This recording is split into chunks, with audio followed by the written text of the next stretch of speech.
গল্পের নাম তুমি শুধু আমার। রাইটার আইরিন, পর্ব সংখ্যা 5।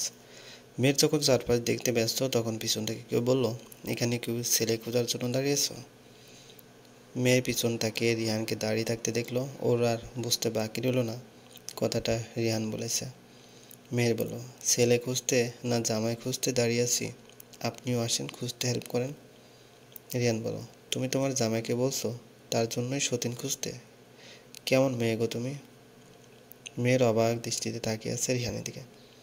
রিহান মেয়েরকে নিজের দিকে এভাবে তাকাতে দেখে বলল, কি হয়েছে, এভাবে তাকিয়ে আছো কেন? আমাকে কি আজকে বেশি সুন্দর লাগছে? মেয়ের বলল, আপনি একটু আগে কি বলেছেন আমাকে? রিহান বলল, তুমি কি শুনতে পাও না? আমি বলেছি আমাকে বলছো আমার সতীন পছন্দ করে দিতে। রিহান কথাটা বলে নিজে হতভম্ব হয়ে গেল। 2 মিনিট লাগলো পরিস্থিতি বুঝতে পারো। নিজের উপর রিহান নিজে বিরক্ত হচ্ছে। মেয়ের এখনও ভ্রু কুঁচকে রিহানের দিকে তাকিয়ে আছে। রিহান সেটা দেখেই বলল, এভাবে তাকানোর কি আছে? আমাদের এখনও ডিভোর্স হয়নি, তাই আমি বলতেই পারি। মেয়ের রিহানকে আর কিছু বলল না, নিজের মতো করে হেঁটে সামনের দিকে এগিয়ে যাচ্ছে। রিহান থাকায় তার আর ভয় করছে না, কারণ রিহান ওর সাথে যতই বাজে বিহেভিয়ার করুক না কেন, সে জানে রিহান মেয়েদেরকে যথেষ্ট সম্মান করে। এসব কিছু ভাবতে ভাবতে সামনের দিকে এগোচ্ছে মেহের, আর তার পিছনে পিছনে রিহান। রিহান মনে মনে বলছে, এই মেয়েকে রাস্তায় একা দেখে ওর পিছু পিছু আসলাম যাতে কোনো বিপদ না হয়।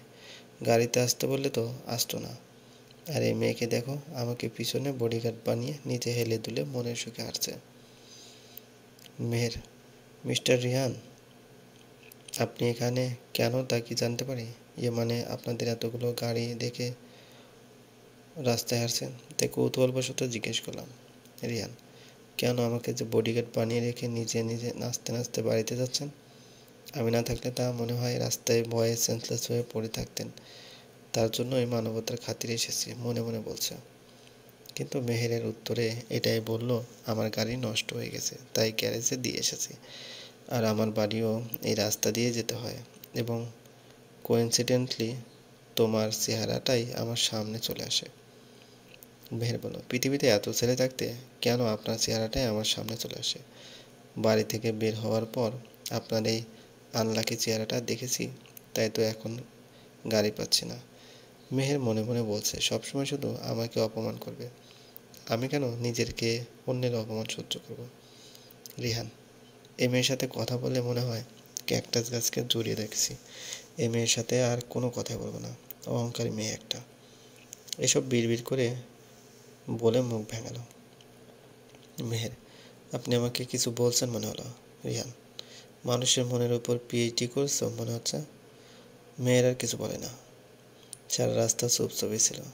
রিহানও বোবার মতো মেয়েরের পিছু পিছু আসছে। মেহেরের বাড়ির কিছুটা সামনে নিহানকে বাইক নিয়ে এদিকে আসতে দেখলো। এসে মেয়েরকে জড়িয়ে ধরে বলল, তুই ঠিক আছিস তো? তোকে কে বলেছিল আজকে টিউশনের জন্য বেরোতে? আর 2 দিন রেস্ট নিলে কী হতো? তাও আমাকে না জানিয়ে একা একা বের হয়েছিস। ফোন দিলাম তাও রিসিভ করিসনি। আমাকে টেনশনে রাখতে তোর খুব ভালো লাগে, তাই না? মেহের কিছু বলল না। ওর নিজেকে মাঝে মধ্যে ভাগ্যবতী বলে মনে হয়, কারণ সে এরকম একজন কেয়ারিং বন্ধু পেয়েছে। পিছন থেকে রিয়ান এসব দেখে বলল, আমার ভাইটা এমন হয়েছে কেন? কথায় কথায় অন্যের বউকে জড়িয়ে ধরে। নিজের বউকে মনে হয় জড়িয়ে ধরতে ধরতে কোল বালিশ বানিয়ে ফেলবে। নিহান রিয়ানকে দেখে মেহেরকে ছেড়ে দিল। তারপর রিয়ান জিজ্ঞেস করলো, তুই এখানে? রিয়ান বলল, আমার গাড়ি নষ্ট হয়ে গেছে তাই হেঁটে হেঁটে আসছি।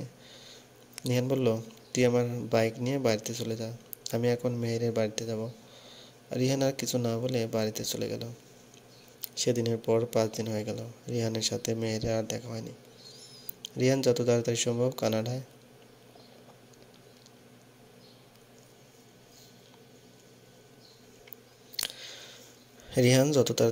কানাডায় চলে যেতে চাচ্ছে, কারণ সে বুঝতে পেরেছে এখানে থাকলে সে মেহেরের মায়ে জড়িয়ে যাবে, হয়তোবা গেছেও। রিহানের মা রিহানের চলে যাওয়ার ডিসিশন শুনে মেহেরকেই দোষারোপ করছে। কিন্তু কেন যেন রিহানের তার মায়ের কথাগুলো ভালো লাগছে না। সত্যি বলতে মেহেরের এখানে কোনো দোষই নেই। আজ মেহেরের বাবা মায়ের মৃত্যুবার্ষিকী, তাই মেহেরের মন খারাপ। এই দিনটায় মেহের একাই থাকতে চায়। নিহানের সাথেও আজকের দিনে কোনো কথা বলবে না। নিহান প্রথম মন খারাপ করলেও পরে সে বুঝছে আজকের দিনটা মেহের তার বাবা মায়ের স্মৃতি নিয়েই থাকতে চায়, তাই আর মেহেরকে ডিস্টার্ব করে না। নিহান বেলকনিতে বসে অন্যমনস্ক হয়ে এসব ভাবছিল। বাইরে প্রচুর বৃষ্টি হচ্ছে। এই বৃষ্টির মধ্যে মেহের এখনও বাড়ির বাইরে রয়েছে, তাকে নিয়ে নিহানের চিন্তা হচ্ছে। তখনই হাতে কপি নিয়ে রিহান বারান্দায় আসলো। নিহানকে চিন্তিত দেখে জিজ্ঞেস করলো, কি হয়েছে? নিহান উত্তরে কিছু হয়নি বলল। রিহান বুঝতে পেরেছে নিহান কিছু নিয়ে চিন্তিত, তাই তার মন ভালো করার জন্য বলল, লং ড্রাইভে যাবি? নিহান না করতে গিয়েও থেমে গেল। রাস্তায় বের হলে যদি মেয়েকে দেখতে পায় এই আশায় হ্যাঁ বলল। তারপর তারা দুজন বেরিয়ে পড়ল। মেহের নদীর ধারে একা একা বসে বৃষ্টিতে ভিজছিল। আজকে ওর সামর্থ্য অনুযায়ী কিছু এতিম বাচ্চাদের খাইয়েছে, আর এখন একা একাই বসে আছে নদীর তীরে। আর যদি তার বাবা মা বেঁচে থাকতো তাহলে হয়তো মেয়েরকে এত অপমান সহ্য করতে হতো না। তারপর নিজেই নিজেকে সান্ত্বনা দেয়, এই বলে আল্লাহ যা করেন ভালোর জন্যই করেন। মেহেরের শরীর খারাপ হচ্ছে, তাই মেহের বাড়ির উদ্দেশ্যে হাঁটা ধরল। ভিজে জামা কাপড় শরীরের সাথে লেগে আছে। ওড়না নিয়ে নিজেকে যতটুকু সম্ভব কভার করেছে। কিছু দূর এগোতে দেখলো একটা মাঠে কতগুলো বাচ্চা বৃষ্টিতে ভিজছে। সেও তাদের সাথে জয়েন করলো। নিহান গাড়িতে বসে রাস্তার চারপাশে মেহেরকে খুঁজে চলছে। তখনই দেখলো মেহের কয়েকটা বাচ্চার সাথে বৃষ্টিতে ভিজছে। নিহানের মেহেরকে দেখে রিহানকে গাড়ি থামাতে বলল, আর বলল, তুই বাড়িতে চলে যা, আমার যেতে দেরি হবে। আর কিছু না বলে গাড়ি থেকে নেমে মেহেরের দিকে হাঁটা শুরু করলো। রিহান আকস্মিক নিহানের আচরণ কিছুই বুঝতে পারেনি। হঠাৎ কিছু দূরে মেয়েকে বৃষ্টিতে ভিজতে দেখে যা বোঝার বুঝে ফেলল। মেয়েকে দেখে পেয়ে রিহানের মন ভালো হয়ে গেল। গত 5 দিন একবারও মেহের সাথে তার দেখা হয়নি। নিহান মেহেরকে টেনে নিয়ে আসছে, আর মেহের নিহান্না বলে চেঁচাচ্ছে আর বলছে, ছেড়ে দে আমায়। নিহানের মেজাজ খারাপ হচ্ছে। থাকে একা বাড়িতে, এই বৃষ্টিতে ভিজে শরীরে জ্বর চলে আসছে, তা বৃষ্টিতে ভিজবে উজবুক একটা। নিহান রাস্তায় এসে রিহানকে দেখে বলল, তুই এখনও যাসনি? না, গিয়েছিস ভালো হয়েছে। মেহেরের বাড়িতে চল। মেহের বলল, নিহান্না ছাড় আমাকে, তোর এই বজ্জাত ভাইয়ের গাড়িতে আমি যাব না। চলবে। গল্পটি ভালো লাগলে অবশ্যই লাইক করবেন, কমেন্ট করে জানাবেন। চ্যানেলে যদি নতুন থাকেন অবশ্যই সাবস্ক্রাইব করবেন, পাশে থাকা বেল আইকনটি প্রেস করে রাখুন, যাতে নতুন ভিডিও আপলোড করার সাথে সাথে আপনার নোটিফিকেশন চলে যায়।